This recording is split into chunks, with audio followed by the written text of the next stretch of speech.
Hey, I'm Aaron. I'm Adam. I'm Oli. And we're RavenEye. And that just happened.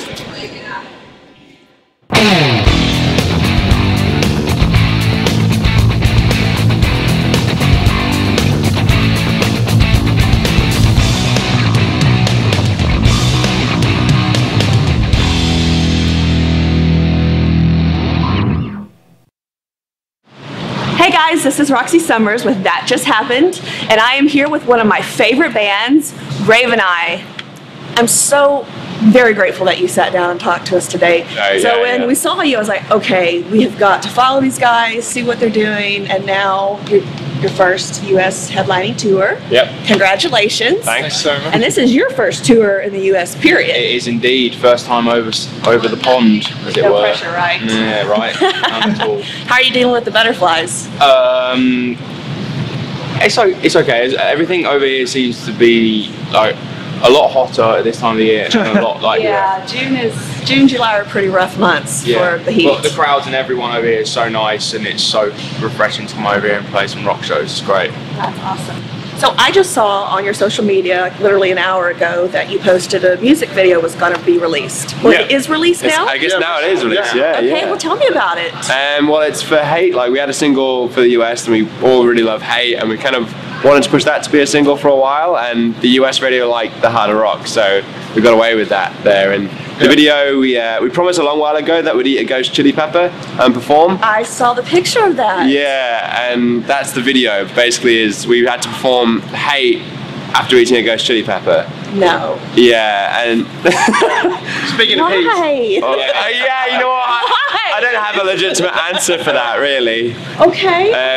But we did it, and it was not a bright idea. I got cocky and I had a second one halfway through, and I literally was keeled over as soon as like an hour after we finished. I was keeled over and screaming agony.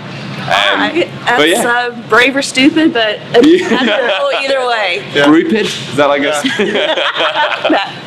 All right, so you guys are over here supporting your new album, Nova. That's right. So how do you think that your sound has changed from the EP to the new album?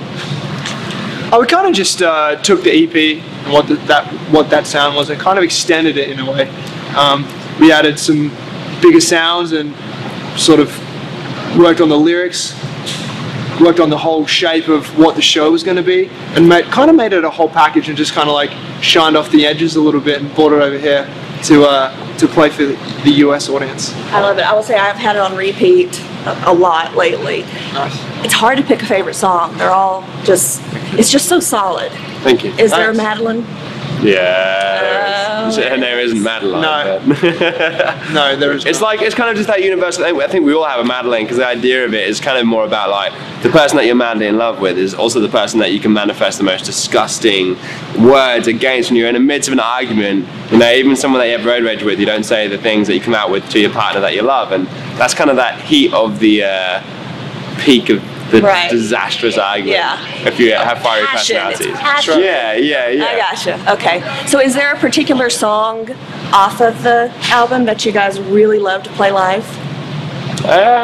For me right now, it kind of changes. It depends how well we play it on the gig the day before. But "Wanna Feel You" is one of those songs I love that vibes. That's a sexy song. Thanks. I love it. Yeah. How about you? What do you think? I'm going for Hate. I really like listening and playing that live. It's kind of sums up RavenEye for me. I listened to the album before joining the band, and that was one of my favourite songs. So yeah, riffs. It's great. I like it. So you've supported a lot of big names, and you play some huge festivals. A sea of people, some of those pictures that I see from Europe. How are you able to connect with audiences that large? I don't know, I think we just kind of we just do what we do, like you don't really even notice it. Like it's funny, one of the photos, I think it's on a cover art still, that was the Czech Republic, and we actually didn't realise how many people there were there until we saw the picture. That's the picture that I'm talking about. Yeah, and I think at that point we just do what we do. Like we go out and play, like, you know, it's like our living room. Like our main thing is just this kind of, we don't take ourselves too seriously. Like, you know, we just want to have fun and play, you know, hard rock music, and that kind of translates to people. I think, you know, that we're always between some pretty intense bands, so it's quite nice. Like we have a little bit of a different shade of colour to throw in there, and it's quite nice to get that kind of rapport with the audiences. But you know, we just do what we do and have fun doing it, and then hopefully people, get on the vibe. Well, I mean, needless to say, your shows are super high energy. You're bouncing all over the place, jumping on things. So that leads me to my next question. How did the shoulder sit start? Oh yeah, the shoulder thing. Yeah. We were in Spain, and we saw like a father and his daughter doing it, walking down the street, and we're like, oh, we should try that. So I was like, no alcohol, I'm sure, was involved in that decision. Maybe. Loosely. So yeah, just chucked him on the shoulders to see if it was even possible, and it was like, oh, he's actually pretty light. And then we thought, let's get the guitars and let's chuck it in the show. So it's always fun to do that. I mean, has it ever ended poorly? Funnily enough, yeah. yes. First show of the tour, of this tour. No. Oh yeah. I realized because luckily people's hands are out there caressing my face to stop me from face planting, and I realized I would have been fine if I just put my hands out and just dismounted, but I was too busy. I was too in the guitar solo that I was like, yeah, I don't want to stop, man. The solo was ripping, but on my face almost was as well. My knees are still a bit dodgy. I've got this left knee is like. So that was the very first show. Yeah. Of course, the figures, right? Yeah. All right, so I know that Miles Kennedy had a really cool suggestion for you guys. How's the journal going? Yeah, journal's good. I mean, we're still keeping them going. The great thing about the Kiss tour was we had a bit more time to kind of do it on more of a daily basis, but since we've come to the US, it's very busy, there's lots of driving, so we sort of have less time for the day-to-day. We're still working on getting lots of footage from the show and lots of like still bits and pieces as we go through. But maybe towards the second half of this tour, we'll kick our asses and get back into it. Yeah, we kind of do the video journal. That's kind of our way of doing it. So you don't have to write too much. So to that end, you mentioned Kiss. What did you take away from being on tour with Kiss? Wow, I think the big stage thing, I think we learned a lot from that. Just how to walk. How you've got to cover that big space. And I think commanding an audience like that, because you got a front row, but then you got right at the back, and it's bringing that person from right at the back to right at the front and getting that atmosphere and letting that translate. And we got very lucky. They were really kind to us. They gave us a massive light display. We had RavenEye and a massive backdrop. We had cameras and the camera crew.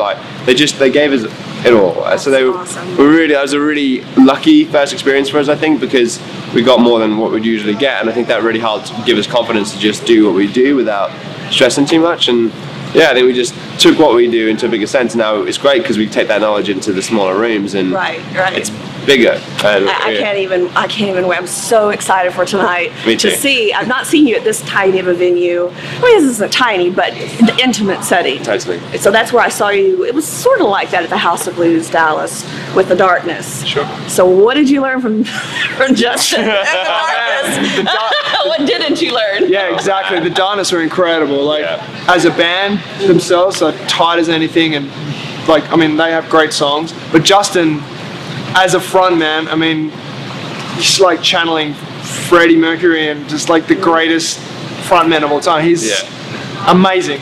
So inspiring every night. Yeah. You guys are very interactive on your social media. You put out great stuff. You're probably one of the most interactive bands that I'm aware of, which we all appreciate. Sure. So there's one thing in particular that I think you guys do that's really cool. Tell me a little bit more about the postcards and the Polaroids. How did that happen, and where did that come from? In our first year as a band, we got an opportunity to support Slash in America, funnily enough. And we realized that it was going to be pretty expensive, so we sort of had a community of people that supported us. So we were like, well, why don't we ask them to kind of help us out? We'll cover as much as we can, and if we can get any help financially, then great. So we sort of came up with ideas of how to bring everyone onto the tour with us, but also we did house concerts and stuff like that. So how can we give ourselves back to our community? So one of the items on that was the postcards from the road and the Polaroids, because they're so unique. It's like a one-off. In this day and age where you got an iPhone and you can snap 100 pictures, a Polaroid, it's one. That's it, one. Yeah. And so no editing, no filter, no editing, nothing, none of that stuff. No face tuning. Exactly. Yeah. And the nude ones stay nude forever. That is true. So now, because we're in America again, we thought rather than do a big campaign with all these different things, we just thought, why don't we just pick the most personal, so the postcards and the Polaroids. Yeah. So you can see on our store, on our website, you can get a Polaroid and a postcard. That we got a couple here. We got a bunch of them. Yeah. Actually, they're getting ready to get posted out. Oh my gosh, Right. that is so cool. Yeah. It's good fun. Like we have fun doing them. Like we kind of say it's kind of sad parting with them because It is. I'm sure. We want them as well. Yeah. I wish we could have them. Yeah. What's next? What's next for RavenEye? Reading and Leeds Festival, which is massive in the UK. It's a huge, like, kind of indie rock festival. So we're stoked to be playing that. And then it's a lot of European touring. So we go September. We've got a UK tour that's yet to be announced. The dates are kind of just being finalised. Okay. October, November, December, we're kind of touring all through Europe. Just kind of capitalising on all the KISS locations. Yes, But also, yes. we are going to do another bit more, a mini US trip at the end of October as well. We're coming back Really? for just a little bit. We haven't figured out the full location of it, but we Note are. to self? Yeah, I know. Okay, so this is the most important question. Can you teach me some British insults? Yeah, there's Some one, good ones. there's one. Knobhead's a good one. Yeah. Twat as well. Knobheads? Knobhead. Yeah, Knobhead. you're a knobhead. That's like the end of the end of a guy's knob. Oh. So you're a knobhead. Okay, and so And there was another one called twat. twat. So it's like you're a bit of a twat. Or You you're say a twat. You say twat. You're a bit of a twat. You're a bit. Oh yeah. Pretty good. that was- yeah, Oh you my say- god, my accent is usually horrible. That was actually really good. You say you're a right twat. Yeah, a Right. Yeah. And then the other one that I've seen in movies, Yeah. what is that? Is that kinda like an like- old? that's It's like- all Oh, to like do with F like the you, French, isn't it? isn't it? Kinda In, like like fucking- in medieval times. Oh, where, wow. Like apparently they used to cut off French archers' fingers so they couldn't fire their arrows. So the British used to go like that to them, so they didn't have any. Really? Apparently. So Facts by Legolas. Okay. Legolas over here. All right. Well, I'll be There you there. go. Okay. Twat. Oh, I'm Yeah. so excited. I can't wait to go back to Florida and get my ass kicked. Yeah. No, they're looking like what just happened. What? Yeah, okay. All right, well, we have a gift for you to celebrate or to commemorate your very first tour. So 1 second. Oh wow. Oh my And it god! is- Are you serious? Yes, Oh, it you're a is. sweetheart. You lifted the logo from the poster. That's And if you look around, it's the galaxy like, Yeah. right? God. So yeah, What flavor? Sweet Things Cakery. It is totally chocolate. Yes. That's amazing. Here you go. Thank you. Thank so you. much. Enjoy. I'll my put it back God. in the Should we do a box. slide, ever so slight? Can we tip it so you can see? the camera? Yeah, I think you can. You can tip. How's It's that? actually pretty sticky. So, Yeah. yeah. Wow, that's amazing. All right, thank you, and good luck Thanks. tonight. I Yeah, can't wait. thanks. I'll be screaming my head off. We'll be lethargic, so we'll have loads of cake. Yeah. All right. You may not want to eat that before you get on his shoulder. Yeah. All right, All right, jog on. thanks, guys. Jog on. Bye. Jog on, you knobhead.